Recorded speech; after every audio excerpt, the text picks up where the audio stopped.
All right. Welcome to Believe in Rams, presented by FanDuel. Erin Coscarelli back with you alongside my co-host, Super Bowl winning tackle, Rob Havenstein in the house. Really quickly, Rob, I did want to say FanDuel Sportsbook, of course. We want to check it out. Lots of action still, even Mhm. though it's July, end of July, training camp's coming up.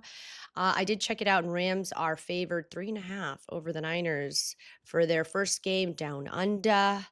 I mean, a lot to talk about, but how did you feel, Rob, when we were like, you know what, let's make this episode all about Rob Havenstein? Sure. Yeah, no, I love it. Kinda let everybody know a little bit of insight into know who your right tackle was for the past 11 years. So, there's some good questions that came through, and, Yeah. whatever I say is the truth because they're my answers, so I can lie with Yeah. the best of them. No, I'm just kidding. I won't do that, but no, I'm excited. I think it's interesting because first of all, there's so much to get into. You told me you don't have a heart out, but I'll be respectful of your time. But I think the thing that's interesting is you lived this life Mhm. and us as fans of the game, what someone who's committed you were 11 years with the Rams, but even the years before that, I'm always curious beyond the jersey and the playing time, what the player actually experienced. And, they talk about retirement, how hard that is. So, a lot to get into. We did ask fans at home, and we got a lot of great questions. So, this is going to be all about Rob. He's going to be your co host all season long. So, why not just get to know him a little bit better? So here's let's just start with this, okay?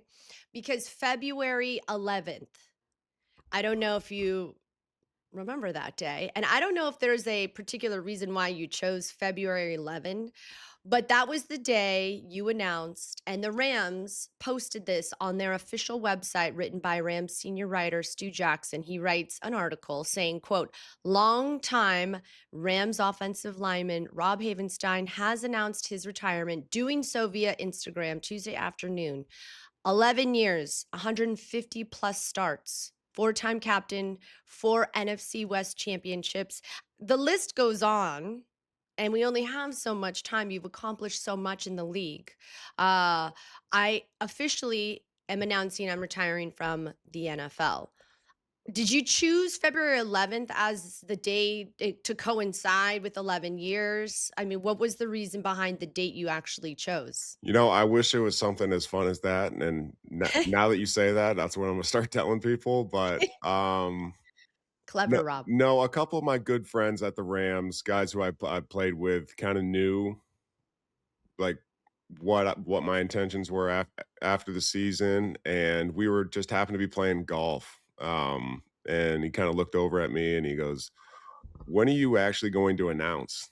Not that it matters, but, I'm just wondering, because a lot of people are asking, him, and so I was like, "Yeah, I guess I'm kinda just" not that I was getting cold feet, but it was just heavy on the heart to actually make that post, and, there was a lot of times kinda stand or sitting outside alone, just in a chair, just trying to think about what to say or how to do it or, the best way that it came natural to me, and then, I stared at that phone for a while because it was closing a chapter of, 11 years of your life, and then, the 5 before that with college of, I'm gonna have to go do something different, and so it was kinda heavy on the heart, and after that round of golf, I was like, "Yeah, I guess what am I waiting for?"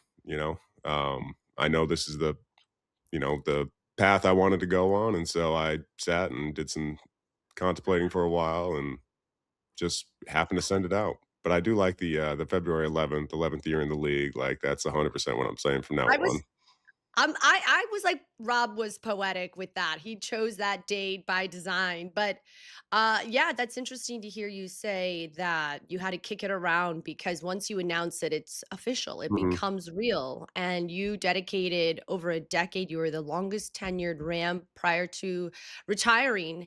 And that was your identity. And it's been now 162 days since Oh, nearly wow. half a year has passed. So one of the questions that I thought, and we have great questions from you guys at home, so we'll get to as many as we can. Because I love that they the ability, and I feel so grateful to have you, Rob, because the ability to tap into someone who's just so freshly outside of that locker room. You know exactly what it's like to win championships Mhm. with Sean McVay and Les Snead, and get it. Your story from beginning to end is so inspiring, and I think people really appreciate your voice on this show. Um, but now it's been almost half a year. So how are you feeling? Yeah, I mean, you said 162 days. I was like, "Has it been that long? Really?" I kinda keep telling everyone, like, "Yeah, I retired last month," and I guess I can't really say that anymore. But no, we're feeling good. I was a f weight loss keeps coming down, so we're good to go. We keep on, chugging our way down to, I guess, normal person, weight, and I don't have to be 330 pounds anymore, so that's pretty exciting. The knees and the ankles are thanking me for that one, but, retirement's been good. We've been, running around with the family, doing a whole bunch of different trips and hanging out and doing fun stuff, and just not having the time commitment, whether you're in it or it's looming over your shoulder of an NFL season. Like I saw a post at the Rams report training camp this week, Yeah. Yeah. and Yeah, it's yeah, coming up. my first response to that was just instant fear of just like, oh my gosh, I haven't been training, and it kind of just snapped back into the little PTSD, and where I was like, oh wait, no, I don't have to, and then I got a little sad because I was like, I'm gonna miss the boys because there's some of the good stories in training camp of just kind of going through it together. But obviously, I had my fair share of time doing that, and so it's definitely on to the next thing. Yeah, I bet. I bet it's bittersweet Yeah, it is. because, you've done everything you possibly could in a Rams jersey, and yet it's deeper than that, right? Mhm, Because that's one of the questions, and we'll get into that. Um, but I think a lot of people are just curious. One of the questions asked was maybe a former colleague or somebody mhm, that's within the Rams, but this is from Captain Beasy, mhm. and he asked, "Would you ever come back and coach for the Rams?" Yeah, no, the coaching's an interesting thing, because it would make a lot of sense. I love the game. I love the Rams. If there was a spot for me, kind of why not? It's really, I mean, the coaches put in so much time. Like they put in more time than the actual players because part of the players' responsibility is to go home, get off your feet, rest up, treat your body a certain way. And kind of when we're doing that as players, the coaches are in there working on either next week or finishing up some stuff for this week, and then especially in the off season, you got to go worry about the draft, and it's just way more of a time commitment than an actual NFL player. And so after putting in 11 years, it's the idea of that much time commitment right now um, is not super appealing. Would I ever come back? Sure. I would never say never, especially as the kids get a little older or something like that. But um, go coach the game I love, and especially at an organization that I love and has done so much for me personally, me and my family. And so I would Mm. never say it's out of the realm of possibilities, but for the immediate future, I think we'll be on this side of the camera screen. Yeah, yeah, yeah. Take some time. Well, it's kind of cute. I don't know. Have you ever considered what Stafford's doing with his daughters? Are any of your girls into flag football at all? Or Not yet. No, no, we haven't jumped into that bridge, but if that's kind of on their hearts and that's something they want to do, absolutely. I'm gonna be calling Sean and Nate Steelhouse and some of those guys trying to get me greased up on maybe some of the wide receiver stuff going on. If there was blocking in flag football, we're gonna have a mean team. We're gonna be running pit and poles and power and all sorts of stuff. So, right? um, Would but your yeah, no, what, I'll need a little help with that. But what position do you think your three daughters would play if they were to play football? oh, that's a tough one. To play flag football? Yeah, yeah, yeah, yeah. Of course. Mm, go Like, what? who's quarterback? Who's wide receiver? Is there a safety in the mix? A running back? Yeah, I'd say my 3-year-old could probably be a running back. She's a little pit bull. I Who's got a cannon? I wanna say my oldest could be the quarterback. She's a little more, conscientious about things, so I don't think she's gonna be trying forcing some balls in there, creating turnovers, so she's gonna put the ball where it needs to go, and, um no, Imma switch that. My recently 6-year-old's going to running back. She runs really well, and then we're gonna stick the 3-year-old at wide receiver. I Mhm. love this. Little slot wide Love this. receiver and just kinda send her on some little crossers, and she's got a mean stiff arm. She was doing that all yesterday at the park with to her older sisters, so, we're gonna give her some catch and run opportunities. Put that stiff arm to good use, That's right. right? That's so funny. Well, to follow up, someone else actually kind of asked that same question about being a being a player, a former player. This is from Peo Time Rams YT saying, your thoughts on guys like Brian Allen, Bobby Trees who go from player to coaches. What's the advantage of having NFL playing experience as a coach?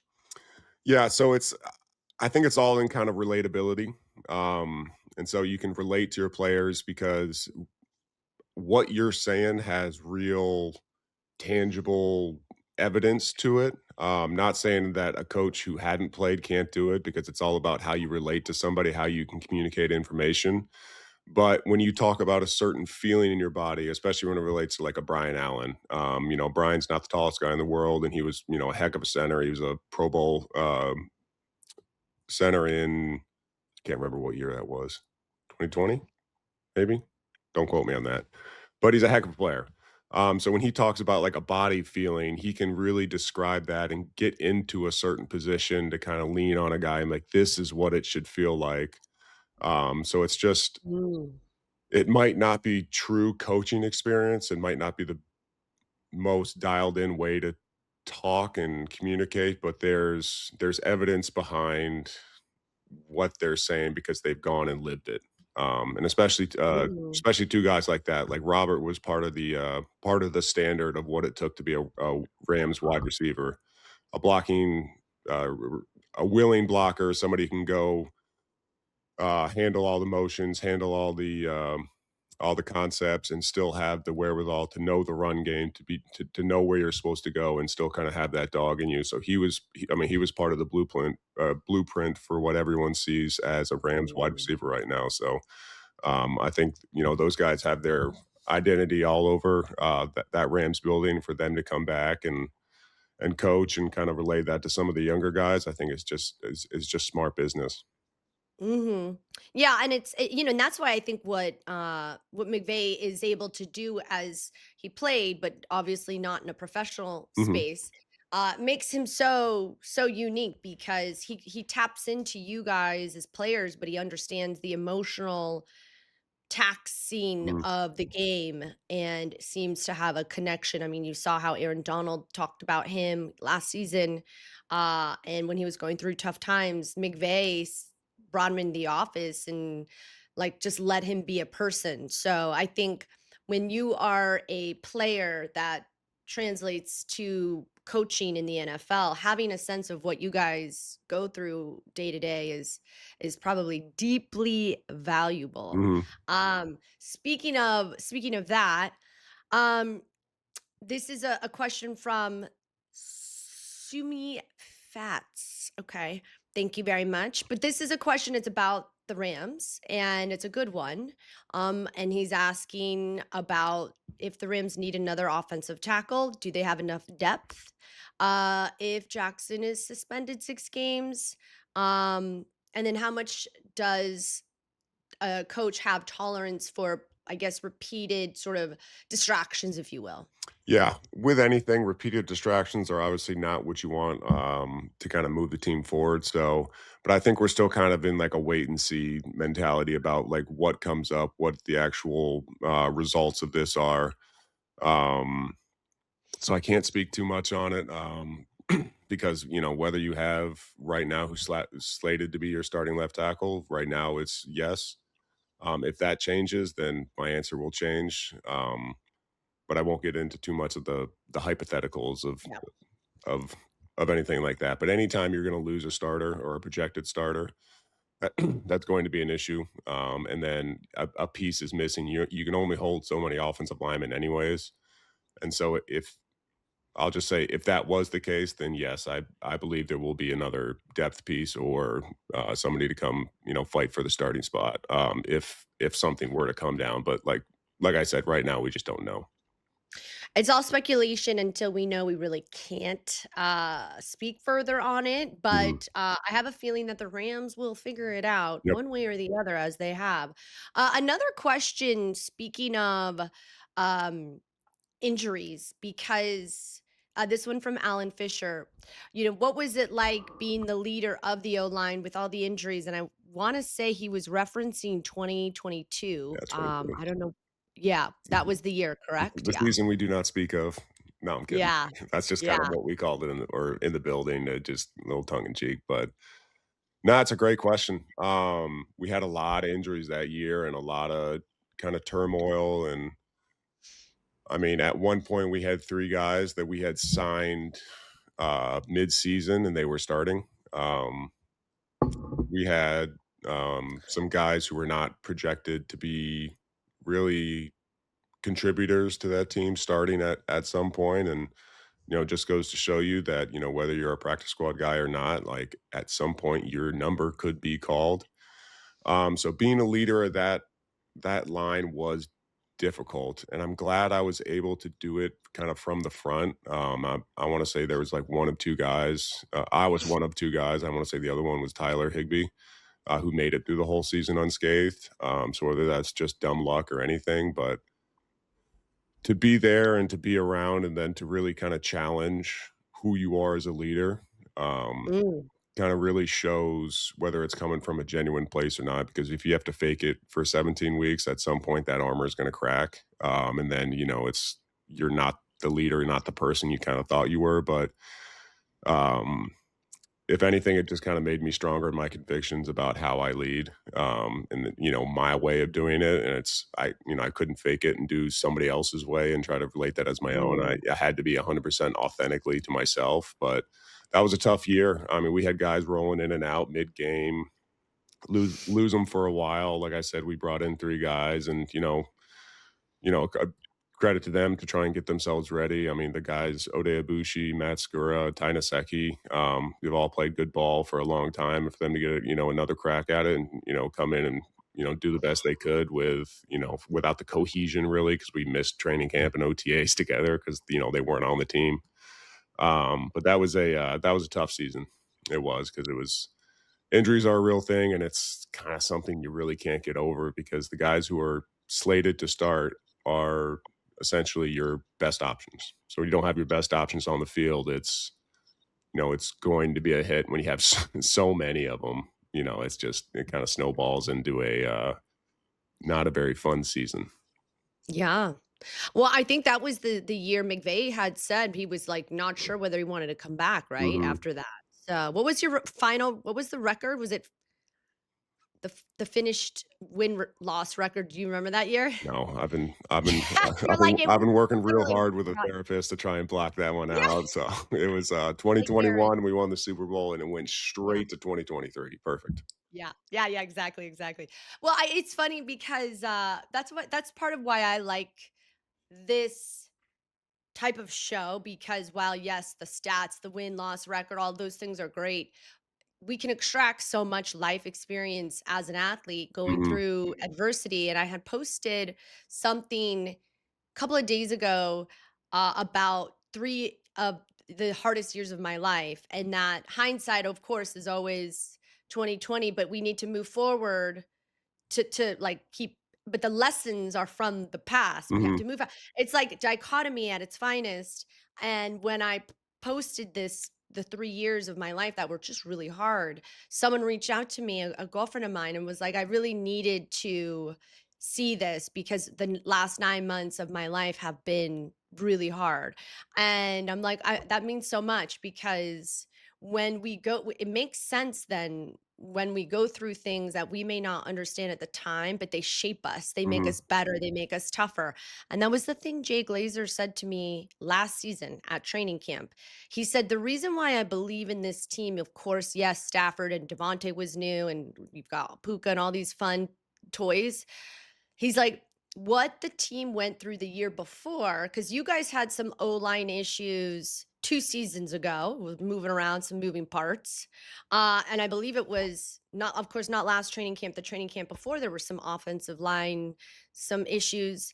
And he's like, because of that, this team is now a tougher, mentally stronger team. He said that. And then you really saw that play out throughout the season last year. So Jay Glazer clocked it. I think it's so true that when you go through adversity, and McVay would say it a lot after the games during his pressers, this is going to shape us, mhm. cause good stress, good calluses. So, like for some reason, these things we go through are to help us be better people. Oh, absolutely they are, and, Sean says it all the time, Aaron. I mean, it's you're either going into a storm, you're coming out of a storm, or you're in the storm. And so those are the 3 different phases of life, and so sometimes that storm could be a year, sometimes it could be a week, sometimes it's a bad day, but no matter what it is, the kinda biggest thing that I think I take from that, at least me personally, is that the ship's always moving forward, you Mm. know?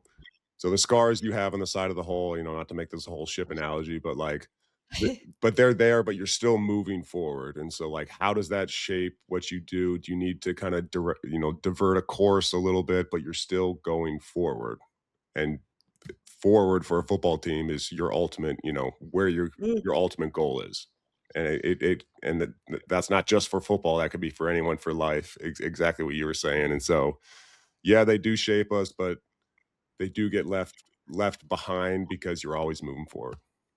Yeah, yeah, yeah, and that's such a great, way to, I think, teach your daughters, Mhm, meaning that it's good, absorb the experience, feel bad for a little bit, but don't try not to marinate mhm, too long. So I think it's great, and literally, you're trying to move the ball forward. I yeah, use that analogy all the time. I'm like, "All right, let's move the ball forward, ladies and gentlemen." right. So there's still a handful of great questions, and we want to try to get in as many as we can because we know time is limited with Rob. Was there a team, Rob, that you looked forward to playing against? Uh, and why was it the Niners? Is this person just assuming it's the Niners? This one from Edwin, Yep. Rampage 39. God, my history with the Niners it's been so up and down because for our first couple years, especially when Sean took over, I mean, we were just beating the brakes off of them. And that was a ton of fun. I mean, it was you'd walk in and Aaron has 7 sacks and, whatnot, and he's ripping people's arms off, and then all of a sudden you're rushing for 300 yards and you just beating the brakes off them. But we had a stretch there where it's like we couldn't buy a win with those guys. And it was almost a little bit of a dark cloud every time you went into Levi Stadium of like guys just like they just feel like something's gonna happen. There's gonna be some BS out there, and we can't win here. And then when we kind of finally broke that curse, I believe that was the NFC Championship game, actually, kind of where we got our first win, or was that when Carson Wentz was starting and Puka broke the record? I think no, because that was after. Yeah. Anyways, we finally beat them in the big game, and so that was like a whole like obviously we were super excited to go to the Super Bowl, but that was like a whole different weight lifted off our shoulders and just be like, "Gosh, we gotta win. We did it." Like, Yeah, it kinda snowballed into kinda like one of those things where it's just like, yeah. but, another team I always really looked forward to playing. See, most of the answers would be, your former teams or somebody and it's like, I only had one former team, and, Yeah. I was I was playing with them the whole time, and so Um, it's the guys you play the most. So going to Mhm. Seattle, it's such a cool place to play a game. It's loud, it's rocking. They got that one fan who sits in the same corner and holds up dumb signs, and it's just kind of one of those things that it's just like, I wonder what kind of sign he has today. And Yeah. you know, he Hysterical. he had to recycle some material because I had been there for 11 years, so I've kind of heard it all before. But the signs Yeah. are pretty interesting. But playing the Seahawks and the Niners are always fun. I was gonna say, now does it feel like it's the Seahawks because of the most recent sort of rival, and they're sort of essentially considered the top 2 teams in the NFC, I don't know, NFL even. Um, so it doesn't like they both feel good when you win. There's not a preferred like, "Oh, this one would really feel good about this Um, one." just beating the Niners is always fun. Beating the Seahawks at home or at beating the Seahawks away, sorry, at On the road, yeah. yeah, on the road, that's a fun one because the stadium is so loud and it's right on top of Yeah. you, and then when it goes quiet, it is a fun time. Like, one of the more fun games is we had is, like, what was it, 2017? Uh, at the Seahawks, either 2017 or 2018, where Todd took a handoff right before half straight to the house, and we were up 30 or whatnot and kinda just cruised to victory there, and so I'd have to go back and look up what actual year that was, but just beat the brakes off them, and just to have that stadium just pin drop silent was an awesome feeling. So that's an interesting concept. So when you guys, because I'm curious, Jesse Palmer, I worked on a show with him one time, and he obviously he was a very good college player in college, and I forget the starter ahead of him. Obviously, this was years ago. He said the best advice when they won a, a huge game, the quarterback was sitting in the locker room and not celebrating, and he said, "Why aren't you celebrating?" He's like, "Never get too high, never get too low." Mhm. When you have a big win, is that something you guys are conscious of? Is because I think about that too. Sometimes I'm strutting around. I'm like, "Oh, I'm a big deal over here," and then like the next day, I can feel, like life is ebbs and flows. How do you? Is that something that you were conscious of when it came to big emotional wins? And was that something McVay said as well? Oh, yeah, McVay said it all the time, our good friend Andrew Whitworth said it all the time, specifically when it came to or related to offensive line play, because offensive line play is just it's a whole ebbs and flows. Like, we got 70 plus snaps where we're not coming off the field, and you have a battle between you and one, two, three other guys, really, like you in your main position, to where it's like a bunch of these little battles in the whole overall war of the game. And so when something goes well or you have a really good block, you don't want to celebrate too much and get too high and kind of wear that emotional energy out. It's Mhm. basically kind of Mhm. staying a little bit consistent. Like, a game for an offensive lineman should almost look like, oh, something good happened, something bad happened, something good happened, something bad happened, rather than like, heck yeah, I stink. Okay, we're cool. We're cool again. Totally. And so that, Yeah. that relates to life, that relates to Yeah. winning big games. Now, there's one thing I would say about kind of that story is that you do have to celebrate the wins, like the big wins, the accomplishments, and Mhm. kind of downplaying them and downplaying your emotions is almost not healthy, but it's then just realizing that you kind of have to get back to a baseline as fast as you can. Yeah. And that's the crazy part about being a pro athlete. It's like I remember Terrell Davis said to me, I said, "What's one thing you like you have a regret or you wish?" He's like, "I actually just wish I would have had more fun Yeah, because you're so concentrated on winning and achieving and succeeding that you lose sight of like what you're actually doing." And so it's really crazy because that's again another metaphor for life. Like we're so focused on getting the trophy, but we forget the little moments that kind of you don't recognize or notice, and that's and then we realize, oh, I got to the end and I didn't appreciate everything that I had in front of me. So it's a balance, it's a juggle, it really is. but that's good advice that I always think about too. So I'm glad I'm on the same page as you and Sean McVay. um okay, toughest rusher you blocked. What's the most difficult adversity overcame? This one from Ernest Overa Rivera, Yep. Ernesto Rivera. Some of the I've said this in the past, some of the more difficult rushers that I've faced are that guys without plans, like a Max Crosby. Not that he doesn't have a plan, he's got a obviously a plan of attack, but he's got the freedom to go ahead and kinda do what he wants, where he wants, whatever gap he wants. My whole game plan was knowing where they're supposed to be, and then I'm trying to be there in proper timing. So when that's not the thing and I have to react to somebody, a better athlete, I have to react to a better athlete, that was always tough for me, and then Max has such a motor and such an elite bend where anytime I saw him, it was like, "All right, technique has to be dialed. I gotta be almost perfect because he's gonna go anywhere," and then to give myself a little grace, like, I may be hanging on a block, but, like, we always call it a got job done. Like, it doesn't look pretty, but the job got done.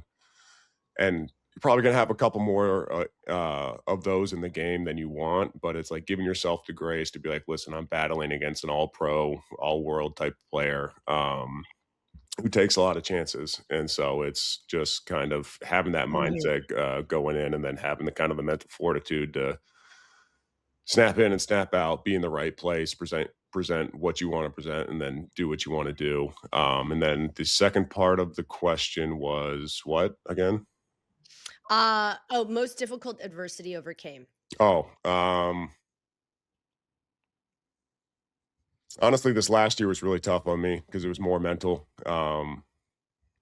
And to say whether or not I overcame it, but I think I did it in the best light I could. Tried to be the best teammate I could. I was still a captain, so trying to be a captain to these young guys when I couldn't be out Mhm. there on the field, that was obviously difficult for me. But one of the bigger adversities was actually in that 19 season, and I tear my meniscus. And I didn't know it at the time until I got surgery, but I tore my meniscus in two spots because my knee never quite felt right because it was maybe an injury that you could kind of play through. And I just could never really do it. And I was like, gosh, is that just a me thing? Until I realized I tore it in two Mm. spots. And then from the surgery, my leg got infected. And so I had a couple more surgeries to kind of wash all that stuff out. And then they put a pick line in my arm for God, I think every time I tell this story, it adds a week, but we'll say I had a pick line in my arm for 6 weeks. And so I had a tube just sticking in my arm with antibiotics just kind of pumping through all day. And I couldn't get it wet, which means I couldn't sweat. And so I'm supposed to be training for a season. For a year, I didn't have my best year until I got hurt. And so everything was kind of snowballing. But that was a kind of a mindset year of like, Mm. when it's go time, and I'm gonna go as hard as I can, as best as I can to have a good year. There's gonna be no excuses of why I didn't get the job done. And if I didn't get it done, and I can't get it done. It's because I can't, not because I didn't work or try hard Mhm. enough. And so Mm. that was that was a tough one. I mean, I remember that first workout back. I mean, I got the tube pulled out, and I called up my trainer Ryan Sorensen that day. I'm like, "Hey, I'm just leaving the doctor's office. The tube's out of my arm. We're working out. Like, when's your next available? I'm coming in. Actually, I don't even care when you're next available. I'm coming in now." And so he kind of really eased me into it. And he was like, "All right, grab the 25s, hit a couple bicep curls at the end of the workout." And so I'm doing all right. And I'm just curling away. And I get to like 4, 5. And then all of a sudden, this arm just stops working. And that other one keeps going. I was like, I can't curl 25s right now. Like, oh my gosh, like this is daunting of a task to kind of come back. But it was just the consistency of training and consistency of your mental toughness to kind of come back and get this thing over. So that was a tough experience, but honestly, I'm glad I went through it because it kind of shaped the rest of the time. Yeah. Well, and someone I forget, maybe it was Coach Wendy, but somebody said, "Oh no, maybe it was somebody said the greatest thing about you was your toughness." I can't remember if it was your O-line coach Hope so. or was it Reggie? Reggie Scott? It was somebody. It was somebody important there. All I know. And they, of course, tipped their cap because the best compliment. Oh, it was. I think it was Coach Wendy. The best compliment you can give an offensive line is if they'll take a hit and throw themselves in front of a bus That's for right. Stafford, and he said that you would. So, I guess that it happened in a lot of ways with what you were dealing with that Mhm. injury. Okay. Ever considered? a career as a pro WWE wrestler? This from Scott Sinks. Scott Sinks. I can probably answer that one, but, Mhm. why don't you go ahead? Would you ever be a wrestler for WWE? Nope. Nope, especially now, No? they got guys like The Big Show and The Rock and Stone Cold kinda talking about, like, what it took or what it takes to be a wrestler. There's a lot of injuries over there, and, like, a lot of the stuff they're doing is not It's just not easy. no, It's not yeah. just, it's a physical thing. Oh, Yeah. for sure it is. I mean, Yeah. some of those stunts that they pull, I mean, there's real hits, there's real that, and guys are in the hospital after, and like I said, Yeah. I've had 10 surgeries. If I can try to avoid getting to, lucky number 11, I think I'm gonna go ahead and Yeah. try to hold strong there. So, I'm gonna watch from the couch and be just as happy with me not being out there. Yeah, yeah. But would the name be like Big Rob still? I wonder what the wrestling, Ooh, would you be a villain? Would you be a hero? See, I don't watch any wrestling, so like I there's the I don't what's watch it much called? either. Yeah. Okay. There's like the villain and they're called something. But anyways, um so no WWE Nope. career No for Rob. WWE. Um I love this question. Besides the easy answer of winning when you were on the field, what gave you the most joy? This from First and Tuna. He's a big Rams writer, enthusiast, and has really good questions for fans. I like that. Besides winning, what gave me the most joy? When you were on the field, what gave you the most joy? It was some of the best joy that I've ever had, or like kind of ever experienced, or like a great compliment was you're playing a really talented rusher, like a really star touted rusher, and then all of a sudden, kind of after the game, everyone's talking and high fiving about winning, and then they kind of look at you and they're like, "Wait, did so and so play?"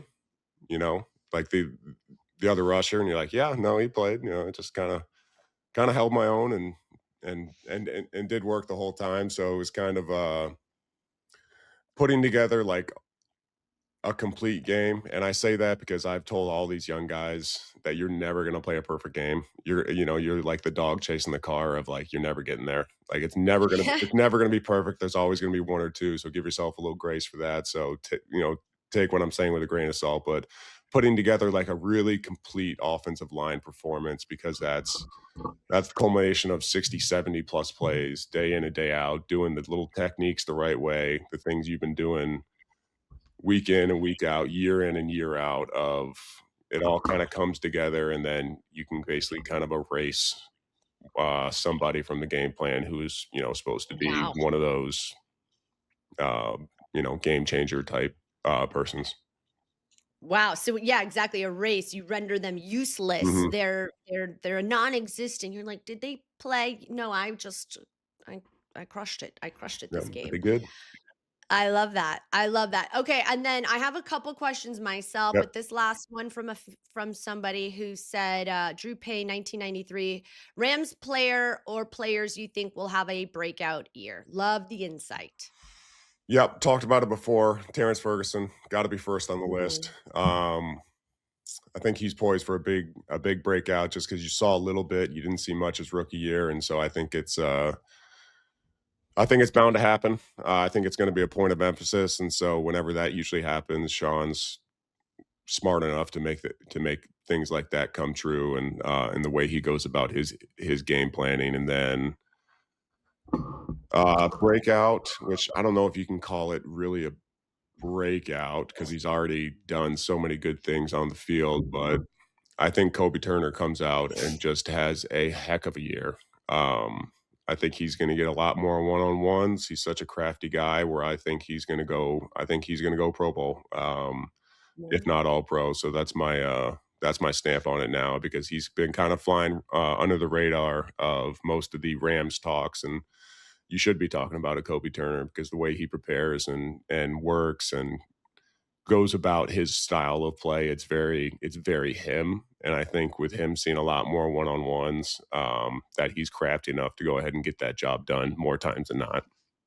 I know, and the attention goes to Garrett Mhm. and potentially Donald, but you guys don't realize at home how good the D line Oh, yeah. already was, right? So, yeah, Kobie Turner, that's a good one. That's definitely under the radar. He's not getting enough talking Mhm. points thrown at him, but certainly not just on the field, a leader in the locker room as well. Those guys really respect Kobie Turner. He's great. Um, And he's got his baby, so dad's strength is yeah, coming in. That's kicking in full swing.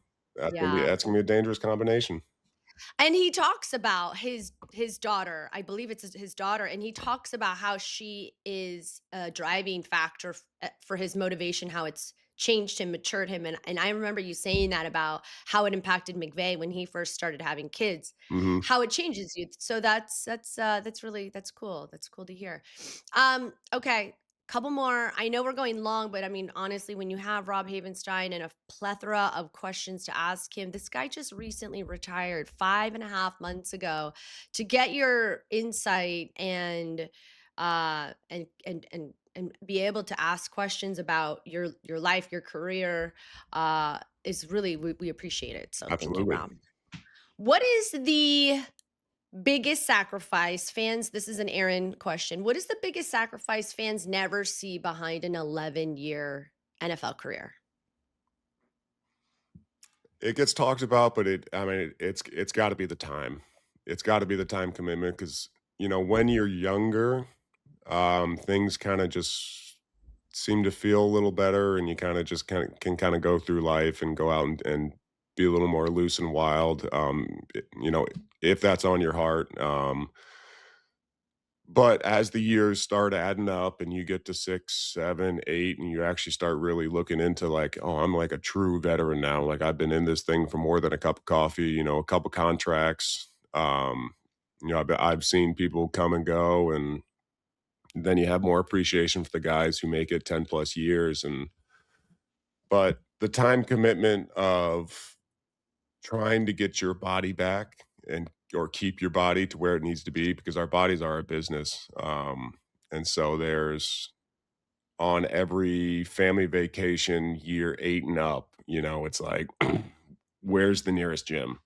I need to find something. If something happens, I got to go get a massage, kind of go get this worked on, making sure the body stays in the tip top shape it can because you're playing against 22, 23, 24 year olds who are at some of the prime of their athletic career. And so you can't have, sorry, you can't have anything as an excuse to why you can't get your job done. And so there's when you get home or you get done with practice, okay, maybe you have an hour or two of rehab and prehab just to go ahead and get the body back to where it needs to go. And then when you get home more, you're watching film, you're in your own boots, like the Normatex, try to get your legs back, or you're icing what needs to ice. You're getting up early on a Tuesday, which is your off day, to try and come in and get a little sweat in, a little workout just to kind of keep the motor turning. And so it starts adding up more and more and more. And um like when you do have that family, or people who rely on you, and it's like you need more and more of that family time kind of sucked over to football time because you need to start taking care of things.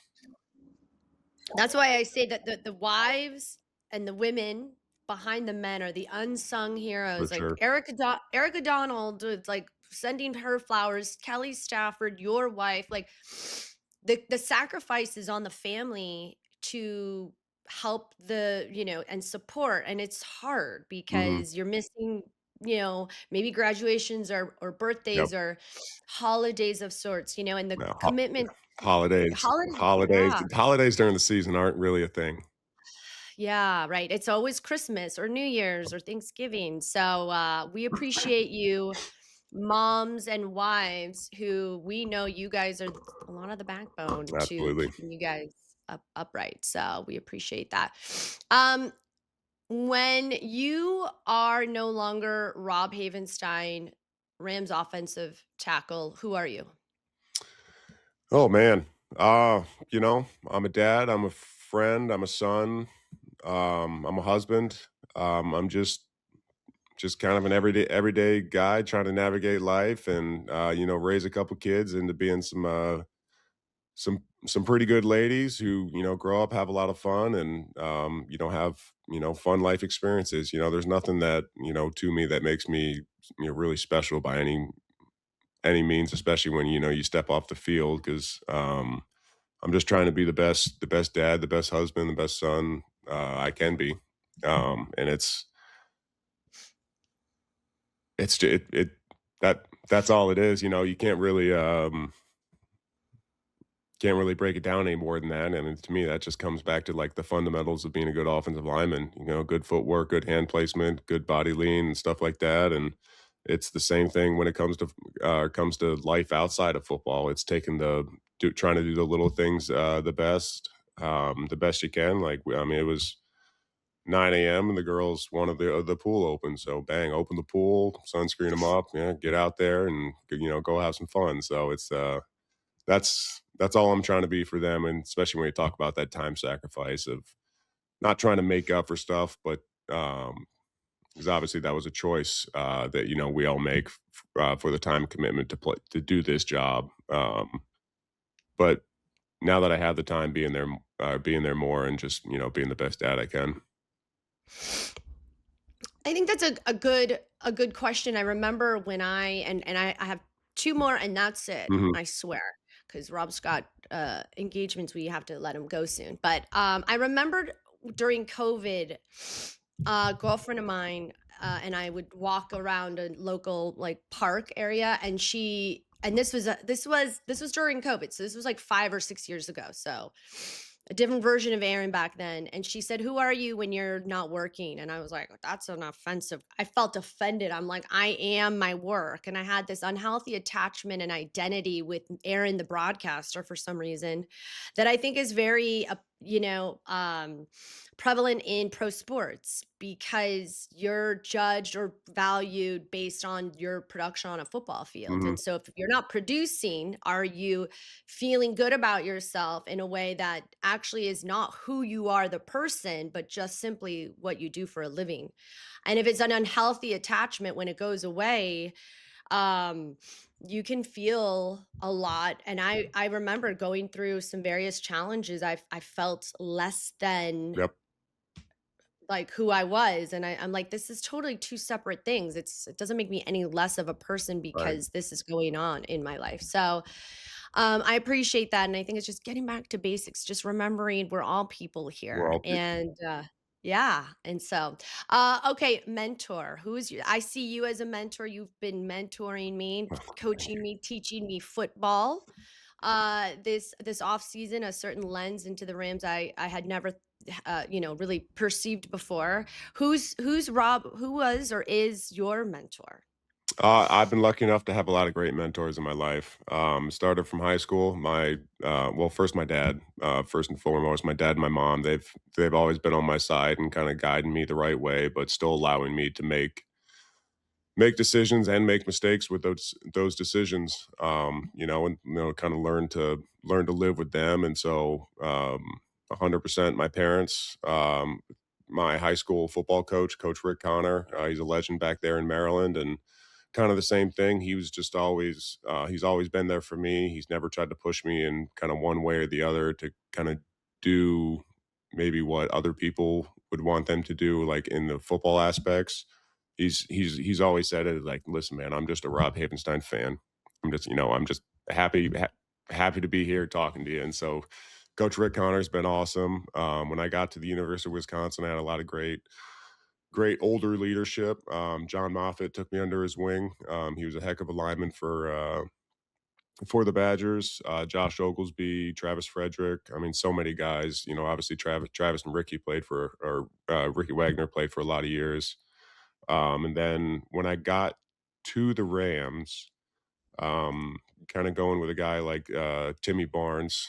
He was our center there for 2 years, and getting to know him and his family, and how he handled NFL football. And then when Big Whit came in, Big Whit, Andrew Whitworth, and a John Sullivan, two older guys who have been through it, and really seen kind of what the NFL is, and can help you with that as long as you ask the right questions or just be around them enough. So I've had a ton of help to ton of help in my life to even get to 11 years and do what I've done and to be the man I hope I am today. And so, I without without that leadership, without that mentorship, that's just I wouldn't be here. No, it's true. When it talks about it takes a village, like, man, if you really close yourself off from that kind of outside help or you kind of like, oh, I've arrived, I don't need to keep learning and Mhm, growing, you're missing out on so mhm. much. And I can't thank those guys enough. That's cool. That's cool to hear you recognize them. Uh, Last one. How did Sean McVay change you? Not as a football player, but as a leader and as a person. Oh man, that's such a great question, Aaron. It really is because Mhm, Sean. Yeah, I should have thrown Sean in there as a mentor. I guess I was thinking more for playership, but like Sean is just such a real human being.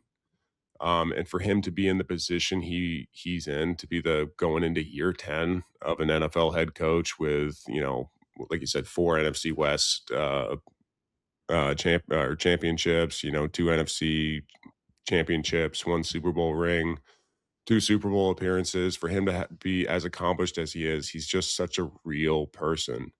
And his goals and his drive and his attention to detail is so on point, and just seeing the way he's evolved and how he's been open about his struggles and his maybe downfalls and addressing them and doing it in a really public forum that a lot of people would get real kind of antsy with actually opening up with, and him being vulnerable like that and to still be the man he is today. I mean, mm. it's inspiring. It really is. And so, when I'm going through life, there's so many of those little Seanisms that pop up through my head and throughout the day because, what he says, he does believe. And the messaging may change, but the message is usually about the same of same thing with a ship. Like, you're always moving forward. You're always moving towards that goal. And then if you're going down a path where you feel like I'm not headed towards my overall end goal, then it's time to divert course and get back on track. And it's just such a metaphor for life and just the joy that he brings and he takes with just his everyday life and his bubbly personality, but still have a little fire in there to when conflict happens, you face it head on, then you keep on moving. Yeah, Have your little yeah, spat and be like, hey man, you're right, I was wrong, or I'm still right, you were wrong, I love you anyways. right, right. Let's move forward. Yeah, yeah. Well, and just look at what the draft for the Rams and how he handled that, Mhm. right? Because the whole it became such a media firestorm. Was Les and Sean, were they fighting? And then the next day, we all appreciated this as media. He comes in, he goes, "Do I look angry?" Right. So Right. he does this tactic that I think is so clever for anyone, but it's doubling down. Yep. When someone comes at you, just double down. And McVay is so good. I mean, he did these interviews afterwards and even was, like you said, he was vulnerable about just what he was going through that day, the sensitivity of dealing, with Stafford and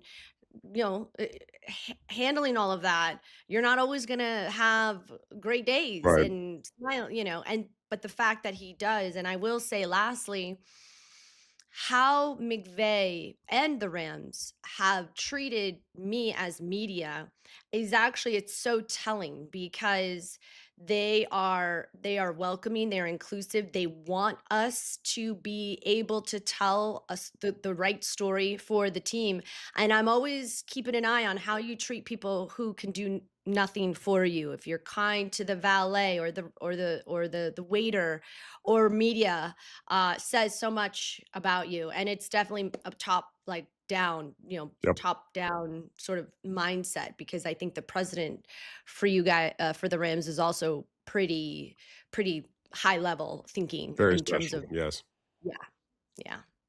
Well, this episode was very special, Rob Havenstein. We really appreciate you going through a ton of various mailbag questions. We should definitely do this again because we didn't even get to go through all of them. But Gonna have to. how'd it go? How'd it go for you? You feel Oh, good about great. it? Yeah, no, I got to be a little Yeah, nostalgic. So, yeah. like I said, as training camp comes up and maybe you get a little bit of that itch, not too much where I got to go strap the cleats back on, but it's fun to kind of sit there and be nostalgic and kind of talk about some of the, some of the experiences you went through and kind of what shaped, the guy you see sitting in front of the camera right now. And even though you're 6'8" and I don't know how much you weigh now, but large, uh, you still a lot of your themes in life we can extract and even apply to our own selves. So we appreciate your insight. We appreciate the wisdom. Thank you. And we'll have to do this again. But for now, we know you need to run. So I appreciate it, guys listening at home. You know the drill. Subscribe, review, follow us. We're checking out your comments on YouTube, but we appreciate it. Yes, only a couple more days until training camp. We'll get you all locked and loaded on that. But I'm Erin Coscarelli with Rob Havenstein. Thanks for hanging with us, guys.